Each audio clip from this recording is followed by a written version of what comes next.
la grabación de la sesión para sus compañeros que faltan. Y bueno, vamos a ver. Ya quedamos entonces que se fibrosa el sistema de conducción, que en general se fibrosa todo el corazón, se calcifican los vasos y demás. Pero hay un punto bien importante, bien importante, que nos causa mucho problema. Y es que el corazón en los viejos tiene retado para alcanzar la frecuencia cardíaca máxima, o por lo menos la frecuencia cardíaca requerida para la actividad física.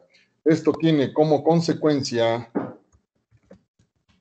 disminución de la capacidad para actividad física.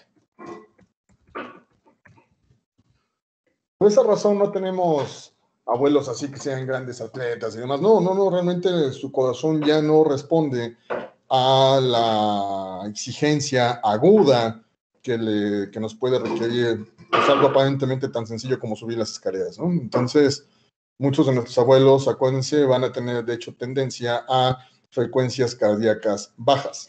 Y aún así, debido a la calcificación de los vasos, al aumento de las resistencias periféricas, van a tener entonces una hipertensión sistólica aislada.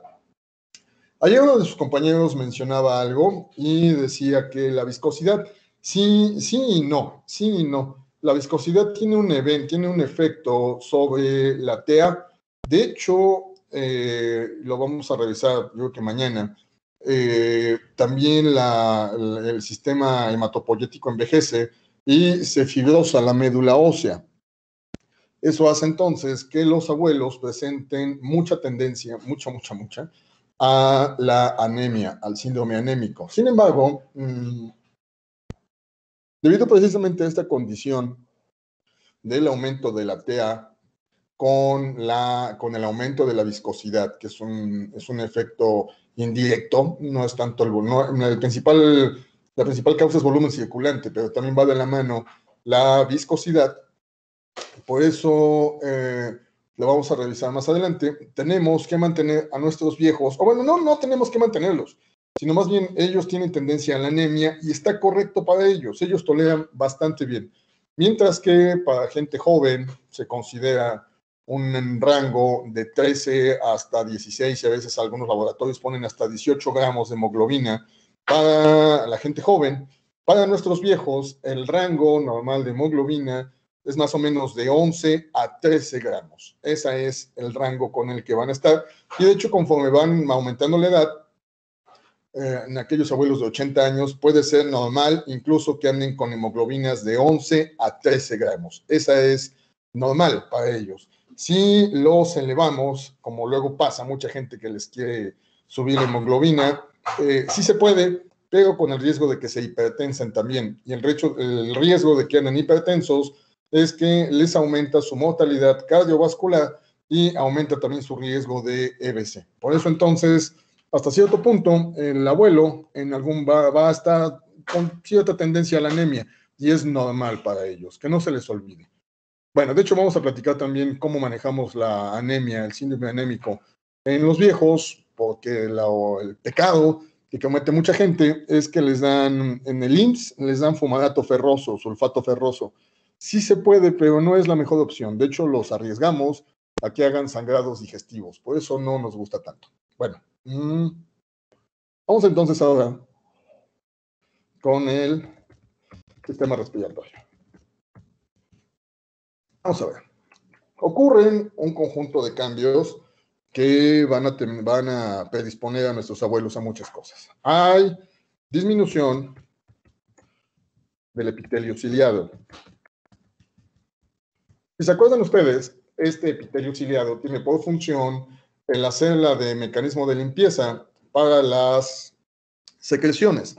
Entonces, esto va a condicionar que los abuelos cursen con un fenómeno que se llama mal manejo de secreciones.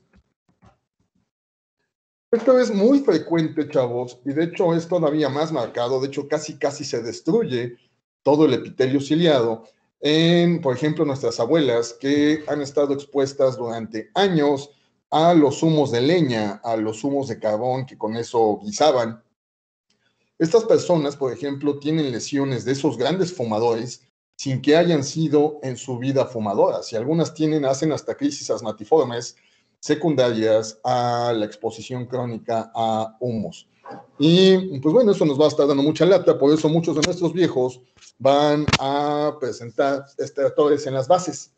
Y no es necesariamente patológico, sobre todo en aquellos abuelos que han estado, por ejemplo, inmóviles, presentan este fenómeno, mal manejo de secreciones, y cuando los auscultamos están llenos, bueno, no es aparatoso, pero sí presentan estertores crepitantes en las bases de los pulmones, y cuando tosen, estos estertores desaparecen. De esa manera lo distinguimos de un mal manejo de secreciones de un proceso infeccioso. Esa es la diferencia. Luego, existe disminución de los macrófagos a nivel de los alvéolos. ¿Y qué evento o qué consecuencia creen que tenga esto? ¿Una mayor predisposición a infecciones? Exacto. Junto con el mal manejo de secreciones, eso hace que nuestros viejos tengan una elevadísima tendencia a las infecciones de vías respiratorias bajas. Con mucha frecuencia, un proceso respiratorio alto se va a complicar y va a acabar en una neumonía en el viejo. Entonces, vamos a anotarle acá.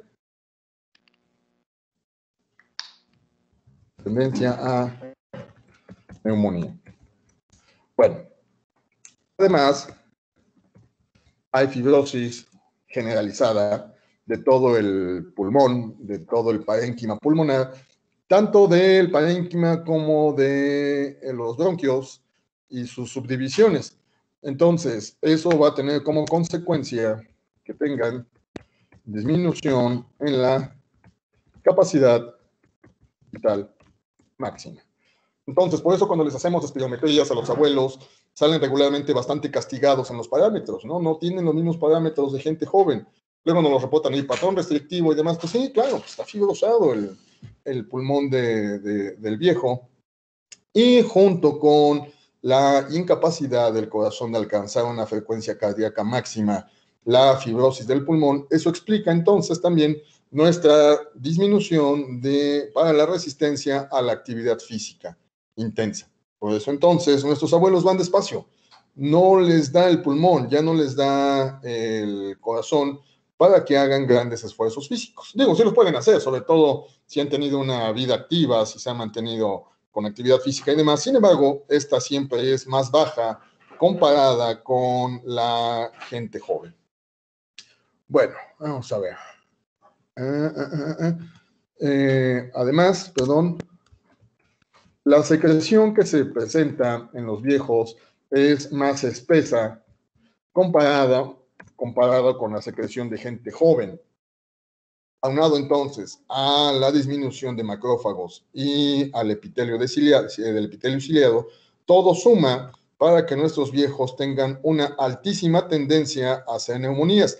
De hecho, chavos, por ejemplo, en aquellas abuelas que han estado expuestas a humos y demás, no es infrecuente que las encontremos con saturaciones de oxígeno por debajo de 90. Sin embargo, ellas están compensadas. De hecho, ese es otro punto. Compensación de hipoxia.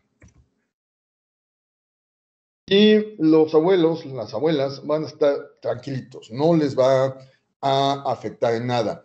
En aquellos pacientes que han estado expuestos, por ejemplo, a humos, en aquellos que han trabajado en fábricas, que han estado expuestos a polvos y demás, de hecho, chavos, podemos encontrarnos el pulmón bien fibrosado y con saturaciones. Yo me he encontrado gente con saturaciones de 65% y así han estado toda la vida. Y de hecho, esos pacientes tienen una homeostasis muy frágil, muy fragilita, al grado de que les mejoramos el manejo de secreciones, les colocamos oxígeno suplementario un ratito y después a su organismo le cuesta mucho trabajo volver a esos niveles. Y de hecho es un problema que nos dan con mucha frecuencia ese tipo de pacientes, porque después ya no toleran estar sin oxígeno y es algo muy complicado. Por eso es que en los viejos tratamos, cuando les colocamos oxígeno suplementario, por la causa que sea, tratamos de que sean a volúmenes muy bajos, a 2, máximo 3 litros por minuto. Y con eso llegan un poquito más allá del 90 y estamos tranquilos. Y cuando los vamos a dar de alta, por ejemplo, les vamos disminuyendo los flujos poquito a poquito, de manera que les demos a su organismo tiempo para que se habitúe de nueva cuenta. Y de hecho, chavos, en muchos abuelos de esos que tienen neumonías, cuando los damos de alta y todavía tienen un poquito de tendencia a la hipoxia, tenemos que recomendarles que tengan en casa oxígeno suplementario por si las dudas y también que se trasladen del hospital a la casa en ambulancia y con oxígeno suplementario. Uno de mis compañeros una vez dio de alta a un abuelo que había trabajado en una fábrica, tenía el pulmón todo fibrosado y demás, y pues estaba re bien. Ya cuando, estando al medio, así se llama, sin oxígeno, saturaba al 85%, y pues ya dijo, pues ahora ya se va, ¿no? Ya a su casa sin problemas, y de mala suerte, en el transcurso del hospital a su casa, le saturó hasta 65%, que eso es lo que saturaba antes, lo que llegó saturando en un principio. Sin embargo, insisto, esta homeostasis, este equilibrio que hacen ellos es muy frágil, muy frágil, y pues tuvo que regresar al hospital, lo tuvimos que tener con oxígeno suplementario, e irlo destetando poquito a poquito del oxígeno, para que pudiera volver a su domicilio en las mejores condiciones posibles, y aún así se echó con oxígeno suplementario como un mes más. Entonces, buzos con eso porque nos va a dar mucho problema. Ahora bien, aparato digestivo. Ya mencionamos algunos de los cambios que se producen. Los retomamos acá nada más para explicar. Cambios en la saliva. Decíamos que esto va a producirles halitosis, pero además produce una mala deglución. Y esto explica. Bueno, vamos a explicar, vamos a ponerlo todo y yo te explicamos. Además, aumento del pH gástrico. ¿Qué significa? Va a existir tendencia ya no a la acidez, sino hasta cierto punto a lo neutro, y de hecho en algunos viejos que tienen reflujo biliar, así se llama, tienen reflujo de bilis hacia el estómago, pueden tener incluso tendencia a un pH alcalino. Esto condiciona entonces que pasen varias cosas. Uno, dispepsia. Nuestros viejos, vamos a ponerle acá, nuestros viejos con bastante frecuencia se van a quejar de mala digestión y cualquier alimento puede provocarles pirosis, puede provocarles eructos, regurgitación y demás. Además, hay disminución del tono, con mayúsculas, del esfínter esofágico inferior. Entonces, esto nos va a predisponer a nuestros viejos a la enfermedad por reflujo gastroesofágico. Fácilmente van a presentar pirosis, y además tiene otro inconveniente que nos va a predisponer a nuestros viejos a la esofagitis. Bueno, aunado a eso, existe disminución del moco gástrico. Si se acuerdan ustedes, además de que tenemos producción de ácido en el estómago, hay una capa mucosa que protege precisamente al estómago del ácido propio, del ácido del mismo. Cuando existe entonces disminución del moco, esto explica por qué nuestros abuelos van a tener tendencia a úlceras pépticas. Cabe decir, cabos, que casi todas las úlceras de los viejos se presentan en la gente joven, casi todas las úlceras se presentan a nivel del duodeno.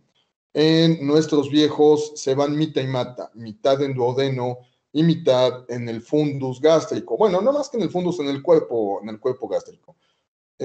Por eso es que tenemos que ser tan cuidadosos, porque nuestros viejos fácilmente van a desarrollar sangrado de tubo digestivo alto.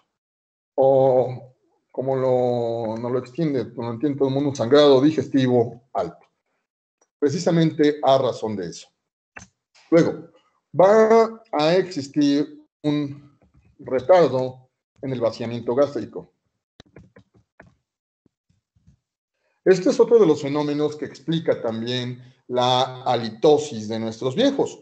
Van a tener el contenido gástrico, el bolo alimenticio va a pasar más tiempo en el estómago también debido a que hay disminución disminución del ácido, del nivel de ácido. Eso va a hacer entonces que tarde más en hacer digestión y, entre otras cosas, por ejemplo, va a condicionar que nuestros abuelos con algunos alimentos en especial produzcan flatulencia. Nuestros abuelos van a ser muy seguido, van a tener gases, se van a quejar de eso. Además de otro fenómeno, es de la disminución de la peristalsis en general.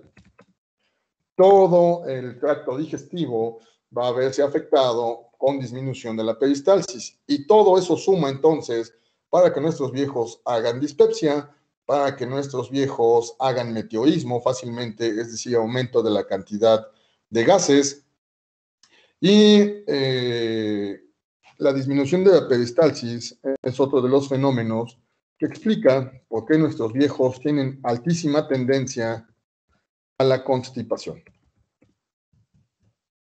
De hecho, chavos, no es infrecuente que nuestros viejos lleguen diciéndonos que no pueden evacuar, que lo pueden hacer cada 3 días, cada 2 días, y hay incluso pacientes que llegan a evacuar una vez a la semana, 2 veces a la semana nada más, con todas sus complicaciones.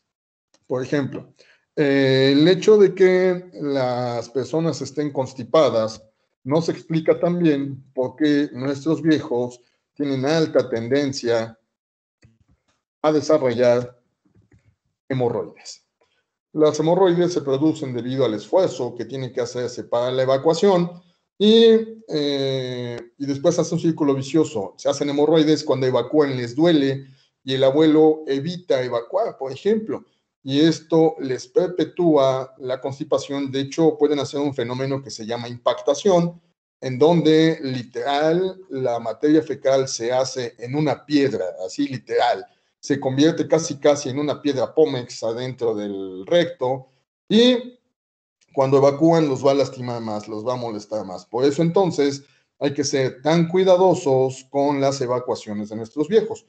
Vamos a tener que usar en muchos de ellos algún tipo de laxante. No laxante franco, pero sí algo que aumente la motilidad intestinal y que permita que el hábito de la evacuación sea más constante, más frecuente. Además, a nivel de los intestinos hay una disminución y de hecho, y eso se está demostradísimo cuando tomamos biopsias de algún segmento del colon, por ejemplo, vamos a encontrar a veces hasta zonas aplanadas, pero en general hay disminución de las vellosidades.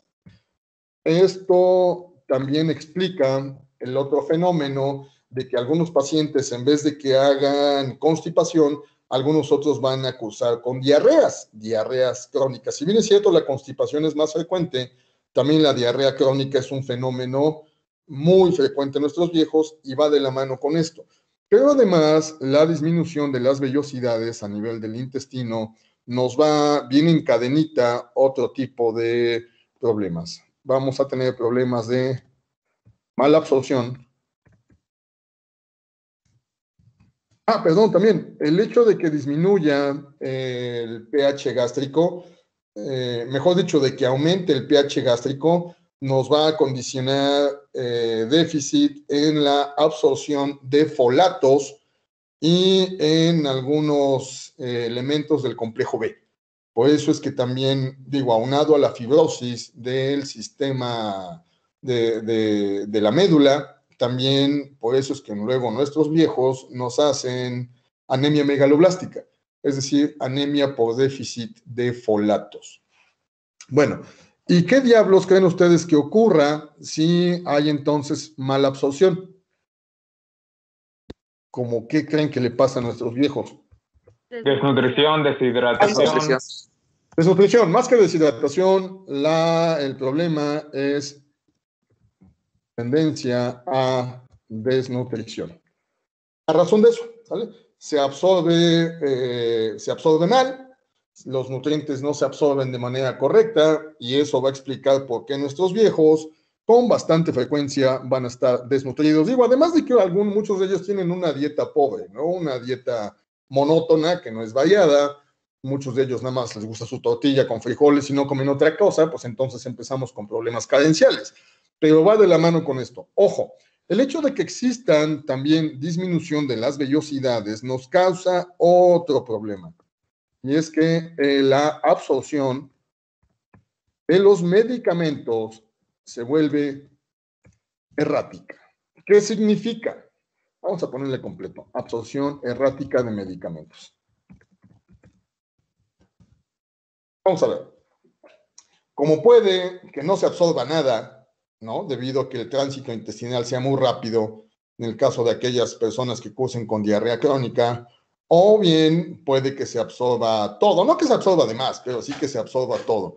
Eso es un punto que debemos tener en consideración siempre que ocupemos medicación BO en nuestros viejos. Por ejemplo, en los antidiabéticos hay que ser muy cuidadoso, ¿vale? Hay que tener siempre esto en consideración. La absorción de medicamentos a través del intestino puede ser errática. Puede que se absorba nada más la mitad, puede que se absorba nada más el 30%, el 20%, y ese es un punto con el cual vamos a estar batallando mucho, porque pues de repente por eso no alcanzamos a los viejos en las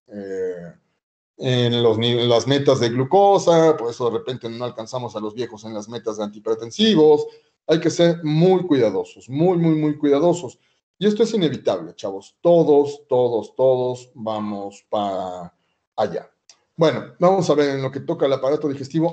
El hecho de que se modifique el pH gástrico también tiene otro inconveniente. Aparte de la dispepsia, si se acuerdan ustedes, el medio ácido, aparte de que se requiere medio ácido para la absorción de algunos medicamentos y algunas vitaminas, ya decíamos, si se acuerdan ustedes, funciona como un mecanismo de defensa.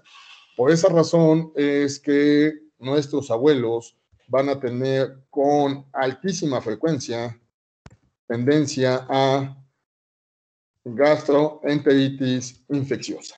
Mucho. Cualquier cosa que coman y que esté de la calle o algo así, fácilmente les va a producir infecciones gastrointestinales. La razón es muy sencilla. Ya no funciona entonces el pH gástrico como mecanismo de defensa y cualquier bicho puede fácilmente meterse por ahí, y por eso muchos de nuestros viejos van a estar haciendo gastroenteritis por muchas causas, por muchos gérmenes, de manera bastante seguida. Va de la mano con esto. Bueno, hasta acá estamos correctos, chavos. ¿Alguna duda? ¿Algo que les llame la atención? Doc, en clases pasadas comentó el uso de la vitamina B12 y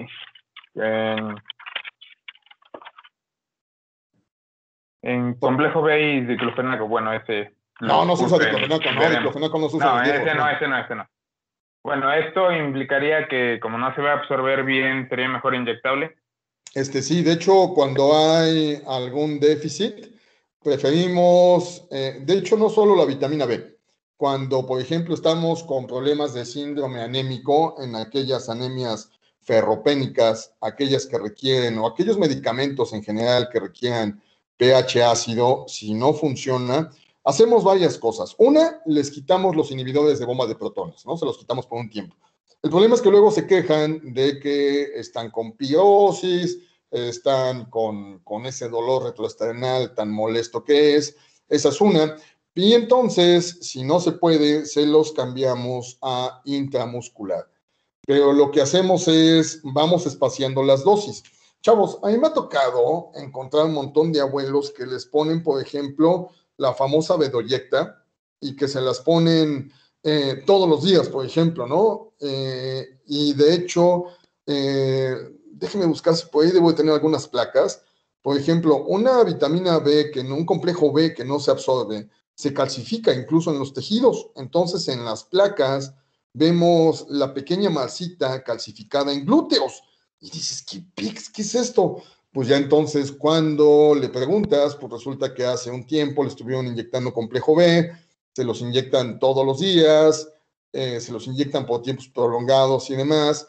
Y alguna vez me tocó ver un abuelo que hace una condición muy curiosa que se llama absceso estéril, en donde el medicamento no se absorbe, se administra más medicamento del que puede absorberse, sobre todo, insisto, en estos pacientes a los que se los ponen todos los días, y te hacen una lesión tipo absceso, nada más que se le llama abscesos estériles porque no es pus. Lo que encontramos en esos abscesos es líquido. Es un líquido sedoso, es un líquido entre transparentito y amarillo que corresponde precisamente a una reacción inflamatoria que hace, tú lo palpas y tiene pinta de absceso, o sea, se nota rojo, caliente, doloroso y demás cosas. Y cuando puncionas y demás, no sale pus, sale un liquidito. Ahí lo que hacemos es, pues le ponemos fomentitos calientes, esperamos a que se resuelva y suspendemos la administración del medicamento. Con eso entonces va. Pero sí, eso va a explicar entonces, chavos, por qué cuando necesitemos complejo B, de hecho a veces se lo damos todos los días a dosis bajitas o día sí, día no, por ejemplo, y con eso nos evitamos de problemas. Los folatos, el ácido fólico, cuando se los damos también causa intolerancia gástrica, entonces le produce a la gente un poquito de diarreíta, por eso le damos o media dosis y también a veces la damos día sí, día no. Y en el caso de hierro, les decía, a los abuelos no les damos fumarato ferroso, sulfato ferroso, ni por accidente. El riesgo de que hagan una úlcera secundaria, estas cosas, es altísimo. En ese caso, entonces, lo administramos IM. Y ya platicaremos en su momento de eso, pero hay diferentes presentaciones de hierro e incluso hay algunas que hasta las administramos intravenosa. Y de esa manera, cuando tenemos un síndrome carencial de hierro, cuando los depósitos de hierro están depletados, entonces se las administramos intramuscular una vez por semana y con eso vamos de nueva cuenta restaurando los depósitos de hierro y el abuelo va corrigiendo su síndrome anémico. Aún así habrá abuelos que no nos respondan y en ellos les administramos eritropoyetina también. El problema de esto es que duele, ¿no? Y además no es barata. Entonces les administramos a veces de 4 a 8,000 unidades de eritropoyetina por semana.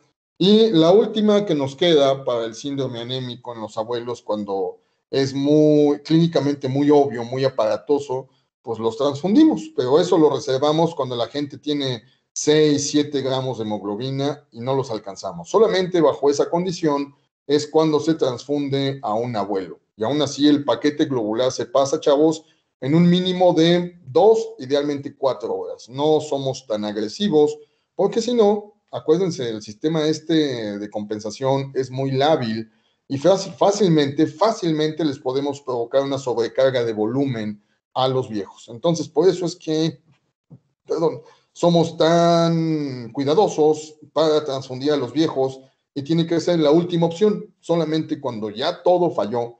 Entonces ya es cuando les pasamos un paquete globular, en el entendido de que si no corregimos el problema de fondo, si no corregimos la causa que esté condicionando el síndrome anémico, vamos a seguir con ese problema, pues en 1 mes, 2 meses, 3 meses, vamos a regresar a lo mismo. Bueno, ¿alguna otra duda de alguno de ustedes, chavos? Doctor, ¿y qué tan común es que hagan vólvulos? Sí, no. El vólvulo es una condición en donde el intestino se hace vuelta sobre él mismo, así como esos perritos de globito que hacen los payasitos en donde se da vuelta sobre él mismo.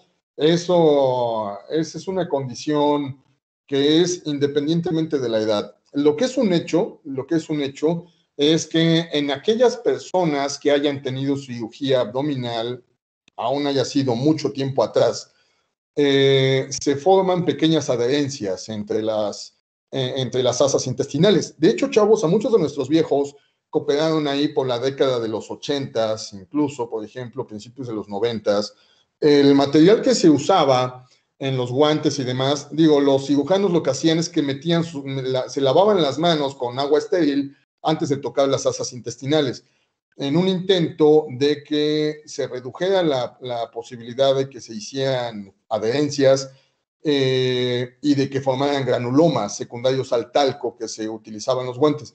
Sin embargo, la regla es: todo paciente al que se le haya tocado el intestino, todo paciente al que se le haya tocado la tripa por alguna razón, va a quedar inevitablemente con riesgo de que haga obstrucción intestinal más adelante. Y esos pacientes sí, estadísticamente están un poquito más arriba de riesgo de que hagan vólvulo, pero de ahí en fuera el vólvulo como tal por el envejecimiento no. Lo que sí te puedo decir, mija, es que los abdómenes agudos en los viejos son de muy difícil diagnóstico. Desafortunadamente, debido a la anergia, es decir, acuérdense, debido a la falta o a la disminución de la respuesta inmune, no hace necesariamente leucocitosis o tardan mucho en hacerlo. Y, por cierto, creo que es un punto que no lo anotamos. Hay todo el organismo, todo el organismo tiene tolerancia a la hipoxia y, de hecho, a la isquemia. Entonces, los abuelos te pueden hacer unas obstrucciones intestinales, unos vólvulos, unas invaginaciones intestinales, unas apendicitis, y acuérdense, también tienen disminuida la sensibilidad al dolor los viejos. Entonces, entre que son peras o manzanas, ya fueron por acá, fueron por allá, le mandaron medicamento que no es, le mandaron medicamento que le enmascara el cuadro y demás. No es infrecuente que nos lleguen ya con perforación intestinal, que nos lleguen con ruptura del apéndice, que nos lleguen ya con cuadros complicados y desafortunadamente no son tan aparatosos como en la gente joven. Toleran bastante bien. Puede llegar caminando el abuelo como si nada, con una apendicitis reventada, y lo tocas y apenitas, le duele, apenitas, así como que dices algo no está bien. Esa es una razón por la cual a mucha gente que no está habituada a atender viejos se le va este diagnóstico, ¿sale? Pero como tal, los vólvulos no son una condición normal, aunque sí estadísticamente, insisto, personas que hayan tenido cirugía, no reciente, cirugía de años atrás, están en mayor riesgo de que la hagan debido a que estas personas, por el material que se usó, incluso por el material de sutura que se utilizaba, te pueden hacer más fácil adherencias o granulomas, y ellos sí estadísticamente están en más riesgo, pero como tal los vólvulos no son parte normal del envejecimiento, mija. ¿Sale? ¿Algo más, chavos? Doctor, Gracias, yo tengo una duda. Dime. En cuanto a lo del manejo de la enfermedad por reflujo gastroesofágico, ¿es más recomendable para el ERGE que se maneje inhibidores de la bomba o es mejor alguna otra opción? Bueno, varias cosas. Una, primero que nada empezamos con dieta, ¿no? Esa es la base del manejo de la enfermedad por reflujo gastroesofágico. Y ya no existe ranitidina, digo, para buenas o para malas, ya no existe ranitidina. En nuestros viejos la ranitidina nos hacía reacciones bien cañonas, sobre todo cuando se administraba IV. Lo que hacemos es utilizar, y lo vamos a checar cuando veamos farmacología, regularmente lo que hacemos, si es un cuadro agudo, si damos un medicamento potente a dosis bajas. Si está muy aparatoso, a lo mejor les iniciamos esomeprazol, pantoprazol, a veces hasta lansoprazol. Aquí estamos hablando por cuestión de costos. Sin embargo, cuando lo necesitamos por tiempo prolongado, regularmente la estrategia que vamos a aplicar en muchos padecimientos, cuando tengamos que usar un medicamento por mucho tiempo y potencialmente pueda ser tóxico, lo que hacemos es que utilizamos el menos potente. Entonces, la historia de la farmacología nos ha enseñado que regularmente el menos potente es el primero que se desarrolló de esa familia, el primero que se descubrió, el primero que se sintetizó. Entonces, en el manejo de los pacientes con reflujo, para el manejo de sostén, les damos, y lo vamos a platicar más adelante, les damos, cuando es por tiempo prolongado, les damos omeprazol. A lo mejor para manejar la esofagitis que tuvo, la úlcera que tuvo, ahí sí les damos esomeprazol, pantoprazol, uno más potente, pero lo usamos máximo por un mes y después ya, si no podemos suspenderlo, nos bajamos el escaloncito, nos bajamos 2, 3 escaloncitos y nos vamos al menos potente de la familia, que en este caso es el omeprazol. Ahora, un pecado que comete mucha gente, y eso también vamos a retomarlo cuando veamos farmacología geriátrica, un pecado que comete mucha gente es que les da, como procinético, les da metoclopramida. Por favor, chavos, no quiero ver a ninguno de ustedes con una receta que le hayan dado a un viejo indicando metoclopramida. La metoclopramida en los viejos, digo, en la gente joven lo que hace es aumenta el tono del esfínter esofágico inferior, aumenta la peristalsis, el vaciamiento gástrico mejora y entonces a la gente se le reduce el reflujo. En los viejos no, la metoclopramida es capaz de producir parkinsonismo, de producir síntomas extrapiramidales. Entonces de repente empiezan a temblar así bien aparatoso y pues están así un ratote en lo que se les quita el efecto. A mí me han tocado pacientes que están 3 días temblando, ¿no? A razón de eso, todo por una mentada metoclopramida. No, ya revisaremos más adelante la estrategia. Se los anoto acá, pero lo vamos a borrar. Por ejemplo, si necesitamos un procinético en algún viejo, por la razón que sea, lo que utilizamos se llama itoprida. Es un procinético también, es el que menos riesgo de parkinsonismo produce, pero no es barato. Una caja de itoprida le vale a la gente como 700 pesos y se les va en una semana, tranquilamente. Entonces no es barato.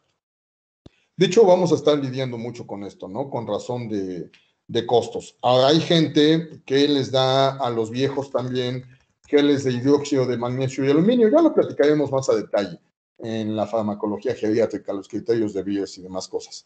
No nos gustan esas cosas por 2 condiciones. Una, los constipan y 2, debido a que, acuérdense, la peristalsis va a estar disminuida y entonces nuestros abuelos fácilmente pueden intoxicarse con magnesio, con aluminio, o hay unos que se intoxican con bismuto. ¿Quién diablos creen ustedes que son los que se intoxican por bismuto? ¿Alguna idea? Los que consumen de un montón Pepto-Bismol. Los que consumen Pepto-Bismol, exacto. Aquellos individuos que consumen Pepto-Bismol a dosis altas. Digo, el Pepto-Bismol es excelente para manejar las dispepsias y demás cosas. Sin embargo, en dosis altas, el Pepto-Bismol puede potencialmente ser tóxico. Entonces, eso es una cosa con la que vamos a estar lidiando todo el tiempo con nuestros abuelos. Fácilmente se nos van a intoxicar. Ok, estamos correctos entonces hasta acá. ¿Alguna duda de alguno de ustedes? ¿Algo que no se haya entendido bien? ¿Cualquier cosa? Doctor, yo tengo otra duda. Dime. Con respecto a aparato digestivo, ¿sería normal también la pérdida de piezas dentarias?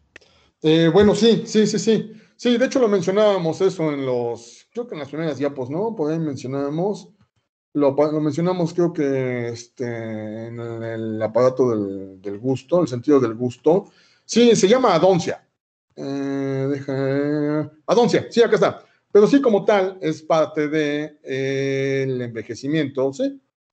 Vamos a ponerle adoncia parcial o total. Y decíamos que la adoncia, pues, se arregla con una placa total o con un puente removible, con una placa parcial. Pero decíamos también, si se acuerdan, que la propia placa per se va a modificar más todavía la saliva y eso va a predisponer a nuestros viejos a las infecciones micóticas de la cavidad oral, ¿sí? O si no, por lo menos les perpetúa o les exacerba la halitosis propia de los adultos mayores. Y sí, desafortunadamente es muy frecuente. Yo he tenido pacientes, chavos, a mí me da mucha risa, yo no sé cómo le hacen. Obviamente cuando se pierden las piezas, pues se va reabsorbiendo el reborde óseo y entonces incluso cuando llega a ser adoncia total y no se completa, no se suplementa con una placa, pues entonces eso hace que la sonrisa tan peculiar o esa condición tan especial de la boca de los abuelos, ¿no? Y he tenido pacientes, chavos, que mastican con las encías. Yo no sé cómo diablos le hacen. Bueno, las tienen todas fibrosadas para empezar.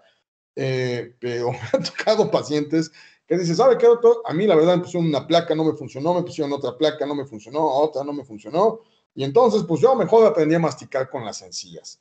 Y ahí sí aplica esa, ¿no? De ese dicho que reza que mastican clavos. Pues sí, sí, de verdad, chavos. He tenido pacientes que comen de todo, nada más con las encías. Obviamente, ese proceso lleva tiempo, les duele en un principio, pero después se fibrosan. Claro que no es normal, ¿no? El problema, chavos, es que, y se los comento porque mi hermana y mi esposa son odontólogas, y ellas son las que ven a mis pacientes, y ellas tienen cierta reticencia a trabajarle las placas totales a mis viejos, porque a veces son muy quejumbrosos. Y luego dicen que no les quedan y tienen que hacerle una técnica que se llama rebase, le tienen que hacer el ajuste y también es infrecuente que nos lleguen con placas que ya no les quedan, que ya el reborde óseo ya se modificó, ya se reabsorbió, la placa se le juega por completo, pero la gente es necia a cambiar de placa, ¿no? Y también acaban con las encías fibrosadas y demás cosas.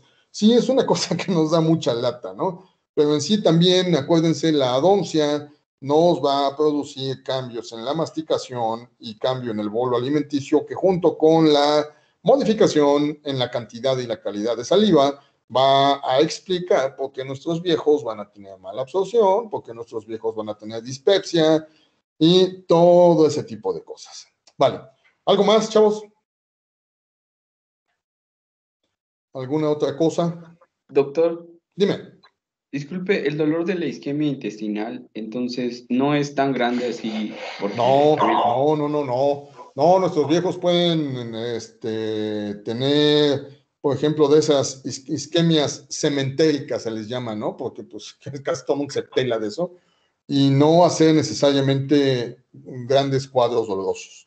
Te pueden hacer, insisto, abdómenes agudos, francos abdómenes agudos por perforación intestinal y demás, y no quejarse de mucho dolor. De hecho, chavos, hay una cosa que se llama infarto silente, en donde cuando tú tomas electros dices, ¿qué hubo con este? O sea, tiene lesiones de un infarto antiguo, ¿no? ¿Qué le pasó? Y ya le preguntas, oiga, don fulano, ¿alguna vez le dolió el pecho, le dolió el brazo? Nah. Oiga, pero que haya estado sudando. Nah. Pero es que mire usted, nah. ¿Qué es lo que pasa? La gente se infartó y ni se enteró en lo absoluto. Y va de la mano con esta. La tolerancia a la isquemia. Primero a la hipoxia, hipoxia e isquemia, ¿no? Y eso nos va a causar muchos problemas. Hace rato me pidieron que valorara a una pobre abuela que está en Anasarca, así se llama, es el edema generalizado, tan cañón que pues tiene ascitis, tiene un edema, 3 cruces en miembros pélvicos, en manos, edema facial. El problema de esta abuela es que le está comprimiendo la circulación a nivel de los vasos, a nivel de los miembros pélvicos. Y de hecho tiene todos los dedos de los 2 pies completamente cianóticos. Más adelante les va a tocar a ustedes pacientes que hagan insuficiencia arterial, por ejemplo, de estas condiciones. Y duele, a la pobre gente le duelen los dedos cañón, ¿eh? Hay gente que dice, ¿sabe qué? Córteme los dedos, quítemelos, ya no aguanto el dolor. Gente joven. A los viejos, aún así pueden tener los dedos completamente cianóticos, rayando la isquemia, así casi a punto de que se pongan negros como de momia y no les duele a la gente. Entonces, sí, este es un problema, ¿no? Porque puede ocultar mucha sintomatología e insisto, a quien no está habituado a lidiar con abuelos, a quien no está acostumbrado a encontrar todas esas presentaciones atípicas, los cuadros se les van, ¿no? O de repente se dan cuenta ya hasta que están muy obvios, bueno, más que muy obvios, ya hasta que están hasta complicados. Entonces, por eso acuérdense, por eso decíamos, si tu novio te engaña, ¿qué haces? Buscas intencionadamente. Igual acá, si sospechas que algo está mal con el viejo, buscas intencionadamente. Yo no saben, chavos, cuántas abuelas he encontrado con insuficiencia arterial, pero son abuelas que han andado toda su vida con colesteroles de 300, triglicéridos de 250. Digo, hay pocos casos en donde tienen una dislipidemia de esas familiares, ¿no? Donde tienen algún defecto genético y no pueden metabolizar correctamente los lípidos. Pero, pues el problema es que pueden llegar así con la extremidad fría, casi necrosándose los dedos y les duele, pero muy poquito. Mínimo, entran caminando como si nada. Entonces, ¿qué diablos? ¿Cómo aguanta esta gente? Sí, la diferencia es que toleran bastante la isquemia, bastante, con todas sus consecuencias, con todas sus complicaciones. ¿Vale? Perdón, se me estaba olvidando algo. Perdón. Acá hay disminución de el factor surfactante. ¿Qué creen que explica esto entonces?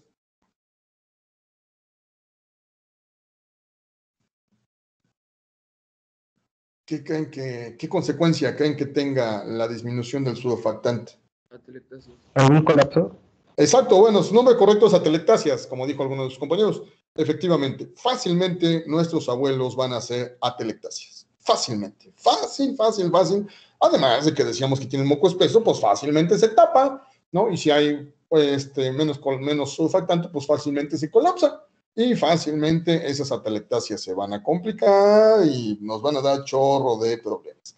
¿Vale? Por eso hay incluso hasta una rama de la fisioterapia dedicada a la rehabilitación pulmonar, por ejemplo.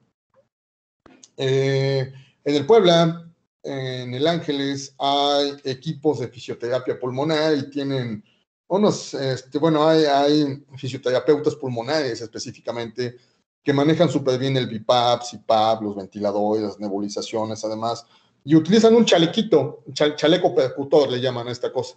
Es un chalequito que vibra, hace vibración. Ya me lo puso una vez y se siente muy cajeta porque te va pegando, pero ese es el mecanismo con el cual se licúan y se movilizan más rápido. Bueno, aunado a la nebulización, ¿no? Y a veces que los nebulizan y les ponen el chalequito al mismo tiempo y después de eso empiezan a toser y a sacar una de flema así bien asquerosa, bien abundante. Lo que están haciendo es entonces que funcionó correctamente, funcionó bien la licuada de las secreciones y la están sacando. Sí, y luego a las enfermeras no les gustan. Están sacando un montón de gallos, qué asco, tienen que ir a sacar el riñoncito, ¿no? De metálico ahí lleno de esputo y demás. Pues sí, pues ni pex, ¿no? Eso se llama mal manejo de secreciones y va a ser muy frecuente en nuestros viejos y nos va a causar chorro de problemas. Muy bien, hasta acá estamos correctos entonces. ¿Alguna duda? ¿Algo que no se haya entendido bien? Todo bien, todo light. Yo tengo una duda, doctor. Dime. Por ejemplo, entonces es que mi abuelito tiene un chorro de sibilancias, o sea, camina y está sentado. Ajá. Y demás, y le escuchan las sibilancias de mi a distancia, ¿no? Ajá. Ajá. ¿Él es asmático Entonces, de propio? No tiene nada. Tiene 100 años, o sea, pero no tiene nada más. Entonces, pues, ¿qué se puede hacer? En ese caso, fíjate que ese es otro pecado, qué bueno que lo dices. Es otro pecado que comete mucha gente. ¿Cuál es el broncodilatador que les han enseñado a ustedes por excelencia? El salbutamol les han enseñado ahí en la facultad siempre, ¿no? Digo, y es muy bueno, la verdad. Nada más que el salbutamol tiene un pequeño efecto colateral. Recuerden ustedes cuál es. Taquicardia. Produce unas taquicardias bien cañonas. Entonces, Cuando a un abuelo, por ejemplo, así como tú me dices, de 100 años, además hay, esto no es normal, pero sí es muy frecuente, hay hiperreactividad bronquial, que significa que con cualquier estímulo fácilmente hacen broncoespasmo, pero esto no es normal, ¿sale? Pero sí es muy frecuente. Yo creo que eso es lo que tiene tu familiar, ¿sale? Tu abuelo tiene hiperreactividad bronquial. Entonces, cuando la gente les da salbutamol, les produce unas taquicardias bien cañonas. Y si decíamos que el abuelo tiene fibrosado todo el corazón y que muchos de ellos van a tener falla cardíaca, en el momento en el que les damos entonces salbutamol y los taquicardizamos, fácilmente se puede producir una falla cardíaca aguda. Por eso nos las llevamos muy suavecitos y no nos gusta tanto el salbutamol. Utilizamos otros broncodilatadores que son más selectivos, que no tienen tanto problema, con la taquicardia. Y además, algo que vaya corrigiendo el proceso inflamatorio con estos viejos. Por eso entonces utilizamos a veces salmeterol solo, que es un broncodilatador muy bueno, pero no tiene tanta bronca de taquicardia. Y utilizamos también en el mercado, existe una combinación que es fluticasona, y la hay a dosis muy bajita. De hecho, en estos abuelos ocupamos una concentración para niños, les ponemos a 50-25, es un spraycito, y con ese les ponemos sus disparitos, 2 disparitos cada 12 horas, y de esa manera rompemos el espasmo y evitamos o disminuimos mucho la posibilidad de que nos hagan falla cardíaca secundaria a una taquicardia, ¿vale? Ya lo revisaremos también a detalle más adelante. Pero acuérdense, no nos gusta tanto utilizar salbutamol en nuestros viejos. Y esa es la razón, chavos, que fácilmente nos hacen taquicardias, ¿vale? Ahora bien, la fluticasona tiene otro efecto colateral, y es que es un esteroide tan potente que fácilmente te puede producir micosis en la boca. Entonces, para disminuir ese riesgo, hacemos varias cosas. Hay una cosa que se llama aerochamber. Déjenme buscarles una imagen. El aerochamber es un tubito en el cual se conecta de un lado, son de este tipo, acá están. Se conecta de un lado el spray y del otro lado se coloca, tiene un tipo de mascarilla y se coloca sobre la nariz y boca del paciente. Y entonces se hace el disparo y entonces queda ese spraycito, queda en suspensión. Este es uno pediátrico, pero de hecho así a veces ocupamos en los viejos. Ahí está. Este es un aerochamber. Del lado de la derecha va el spray y del lado de la izquierda esta tipo mascarilla se coloca sobre el paciente. Y entonces se hace el disparito, la gente previamente ha sacado todo el aire de la vía respiratoria y después hace la inhalación. Y de esa manera disminuimos la cantidad de fluticasona que se queda en la cavidad oral. Pero el problema es que esta madre no siempre está disponible, no es barata y no todo el mundo puede conseguirla. De hecho, hay veces que lo que ocupamos es un vasito de unicel, así se lo pone el abuelo sobre la boca y le hacemos un hoyito y con ese le pedimos que haga la inhalación, porque también no siempre a los abuelos les funciona bien, no le entienden bien al modo correcto de hacer los disparos.